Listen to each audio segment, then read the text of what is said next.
you had a really good time in Germany. Mm-hmm. When you got home, you were talking to me about it, and I couldn't. I tried to talk to you about it, but yeah, you did. You were so tired when you got home, you couldn't hardly even speak. But this morning, you were telling your dad and me about how fun it was. So tell the camera what you told me earlier. Where do we even start? So I went over to run in the 24 Hours of Nurburgring in Nurburgring, Germany.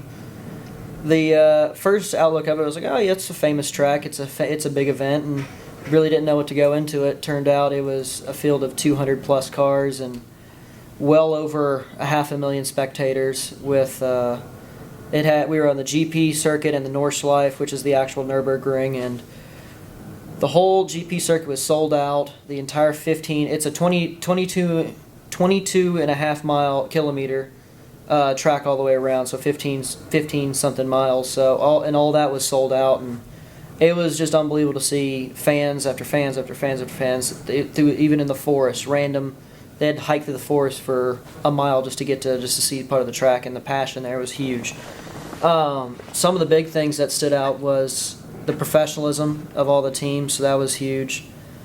Compared to the States, everybody's like, "Oh, let's go watch NASCAR," and they strictly focus on this kind of racing. So it was way bigger than any NASCAR event I've ever seen. Unfortunately, our biggest race over here, the 24 Hours of Daytona, made that look really, really small. But started the race and everything was going good, and the team gave us in the car there was a cell phone, a flashlight, and €20.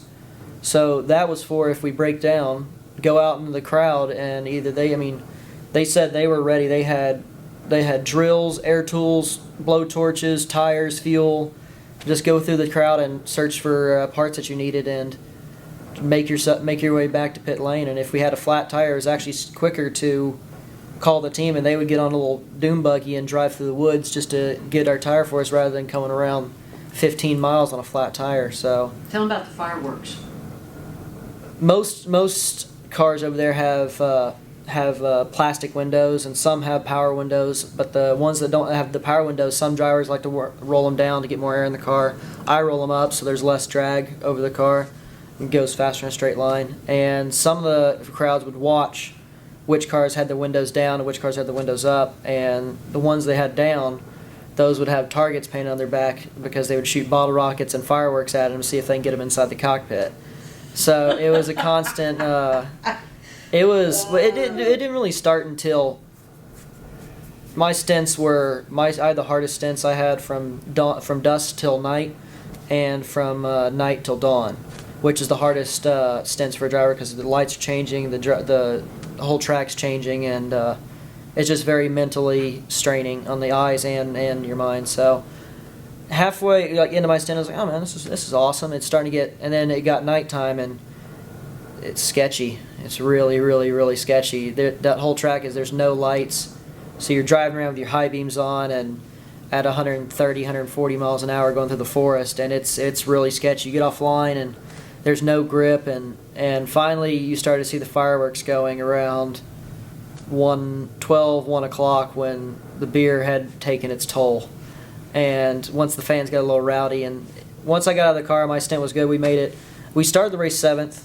We made it up to 2nd, then we had a fuel pickup problem, which dropped us back to 7th.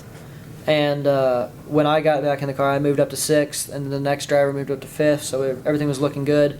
Unfortunately, one of the drivers got hit by an Audi GT3 car, class up, and that weakened the right rear toe link, which then turned into, at the highest compression of the track, which was, he was probably going around 135 miles an hour when the right rear toe link broke and it looped, and it was real. It's probably the last place you want to crash. And he said he was still crashing and got on the radio and he's like, big crash, boom, boom, boom, boom, boom, boom, boom. That's all you heard. So in the end, it's not how we wanted to end the race, but it was definitely an experience just with the cultures. And we're staying at a bed and breakfast type of place that I guess the owner, when the owner's up, you're up, because he decided to go take the trash out at 6:30 in the morning, and his German Shepherd, shockingly, German Shepherds, he decided to play with his German Shepherd. It's a small town, so you don't really talk to anybody, so he had full conversations with his German Shepherd at 6:30 in the morning. So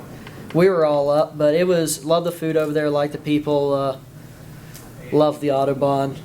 It's I like it a lot over there, and hopefully it's definitely a race I'll try to do for the rest of my career. It was an experience. It's by far the toughest, most mentally and physically challenging, the longest, the most stress, the most rewarding, and by far the most dangerous race in the world. So, hope to go back again. It was a good time here. Unfortunately, we ended early, so hopefully we can go back and get the next the full 24. Maybe hopefully we'll win.